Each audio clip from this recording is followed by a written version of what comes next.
Velkommen til førstegradsfunktioner. Tegning af linje ved hjælp af A og B, altså hældningskoefficienten og skæringen ved y-aksen. Vi har vores funktionsforskriften, som vi har her. Den havde vi også lige før, nu bruger vi den samme. Vi har altså, at y er lige med 2x minus 1. Og hvis vi prøver at kigge på den, vores algebraiske udtryk, så her er den a gange x plus b. Hvis jeg prøver at se, så vil totallet her, så vil det blive a, og minus 1 her, det vil blive b.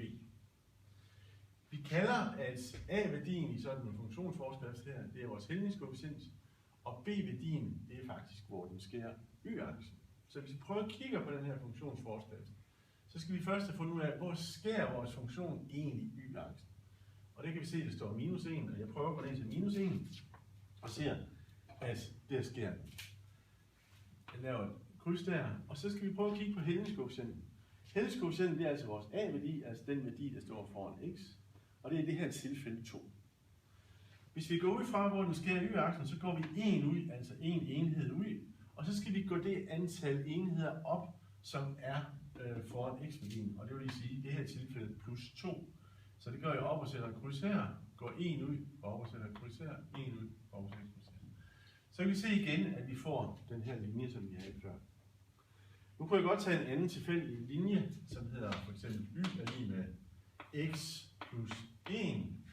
Så ved vi igen, at det står underforstået et tal foran her, at det her er vores a-værdi, og det her er vores b-værdi.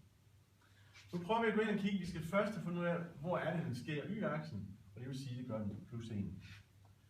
Den er der. Når vi så har fundet ud af det, så skal vi se, hvad står der foran x-værdien, og i det her tilfælde står der jo 1.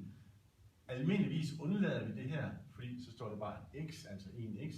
I det her tilfælde skriver jeg lige, for så ved vi, at det står 1. Så det vil sige, at jeg går 1 ud, ud fra x- eller y-aksen, og så går jeg 1 op, 1 ud og 1 op. Tegner jeg med en linje, som går her, og så har jeg altså tegnet linjen ved hjælp af vores hældningskoefficient.